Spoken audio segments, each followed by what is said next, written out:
അങ്ങനെ ഇന്ന് day 4 of നമ്മുടെ അമ്പലത്തിലെ ഉത്സവമാണ്. ഞാൻ വൈകുന്നേരം ആയപ്പോഴത്തേക്ക് അമ്പലത്തിലെത്തി. ഇന്ന് കുറച്ചധികം പരിപാടികളും കാര്യങ്ങളൊക്കെ ഉണ്ടായിരുന്നു കേട്ടോ. ചെന്നപ്പോൾ തന്നെ നല്ല തിരക്കും കാര്യങ്ങളൊക്കെ ഉണ്ടായിരുന്നു.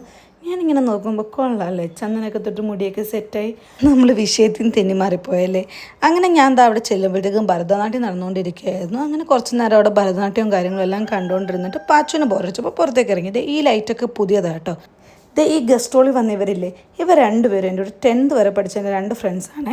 അങ്ങനെ ഞാൻ അവിടെ നിന്ന് എഴുന്നേറ്റ് കഥകളിക്കാർ ഒരുങ്ങുന്നിടത്തോട്ട് കാണാൻ വേണ്ടി പോയി. ഞാൻ ഇതുവരെ കഥകളിക്കാർ ചമയിടുന്നതോ കാര്യങ്ങളോ ഒന്നും കണ്ടിട്ടില്ല.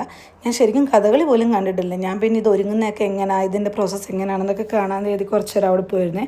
പാച്ചു ആണെങ്കിലും ഭയങ്കര സന്തോഷവും കാര്യങ്ങളൊക്കെയാണ്. അവനും ഫേസിൽ അതുപോലെ ചെയ്യണം, അങ്ങനെയൊക്കെ എന്തോ അവൻ ഹാപ്പി ആയിരുന്നു. അങ്ങനെ പുറത്തേക്ക് ഇറങ്ങി കഴിഞ്ഞപ്പോഴത്തേക്കും ഈ കൊച്ചു കുഞ്ഞുങ്ങളുടെ തിരുവാതിരയാണ്. LKG തൊട്ടിട്ട് 4ാം ക്ലാസ് വരെ പഠിക്കുന്ന കുട്ടികളാണ് ഇതിനകത്തുള്ളത്. പറയാതെ വയ്യ ഈ കുഞ്ഞുങ്ങളിടുന്ന എഫേർട്ട് കേട്ടോ. നമ്മൾ ശരിക്കും പറഞ്ഞാൽ അതിനെയാണ് അപ്രീഷിയേറ്റ് ചെയ്യേണ്ടത്. കാരണം അത്രയ്ക്കും രസമായിരുന്നു ഈ കുഞ്ഞുങ്ങളിടുന്ന എഫേർട്ട്. അവിടെ നിന്ന് നോക്കി കമ്മലൊക്കെ നോക്കി സെറ്റായില്ല. അവിടെ നിന്ന് കയറി വന്നു കഴിഞ്ഞപ്പോൾ കുറച്ചും കൂടി വലിയ കുട്ടികളുടെ തിരുവാതിരയും കാര്യങ്ങളൊക്കെ ഉണ്ടായിരുന്നു.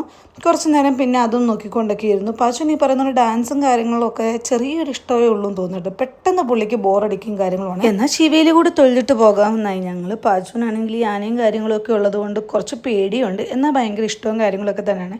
അങ്ങനെ ശിവയിൽ വലത്തും കാര്യങ്ങളൊക്കെ ഞങ്ങൾ കുറച്ച് നേരം നോക്കിക്കൊണ്ടൊക്കെ നിന്നു. ഇത്തവണ 3 ആന ഇതുവരെ വന്നിട്ടുണ്ട് കേട്ടോ. സാധാരണ 5 ആന ആറാട്ടിനാണ് ഉണ്ടാവാറുള്ളത്. ഇതുവരെ 3 ആന വന്നിട്ടുണ്ട്. അതിൻ്റെ പുറകിലത്തെ പിടിയാനെ കണ്ടില്ലേ, അത് ഭയങ്കര രസമാണ് കേട്ടോ. ഒരു കുഞ്ഞു പിടിയാന. അപ്പോൾ നാളത്തെ വിശേഷങ്ങളെ നാളെ കാണാം.